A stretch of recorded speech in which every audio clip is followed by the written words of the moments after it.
pa matudaan sa kapuso real-life couple nga sila Paul Salas ug Mikey Quintos ang panultihon nga opposite attracts. Kay giangkon nilang duha nga si Paul gihulagway ang iyang kaugalingon nga introvert samtang si Mikey mahiligon makig-abi-abi sa mga tao o extrovert. Apan bisan pa man sa ilang kalahian, ang duha dayag ang natural chemistry on and off camera sa drama romance fantasy series nga The Right One.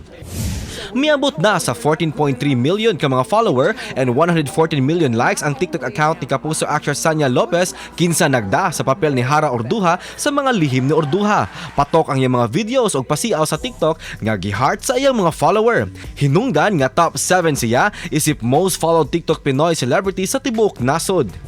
Samtang sa duha ka mga nahibiling mga gabii sa mythical primetime mega serye mga lihim ni Orduha, gipakuha sa traidor nga igsuon ni Orduha ang maskara sa plano niini nga mangu sa tawalisi. Nag-atubangay na si Onyx ug pipila niya ka makauban aron kuhaon gikan kaniya ang mga hiyas ni Orduha. At ang anta ang mga nagkainit nga mga eksena sa mga lihim ni Orduha pagkahuman sa 24 oras.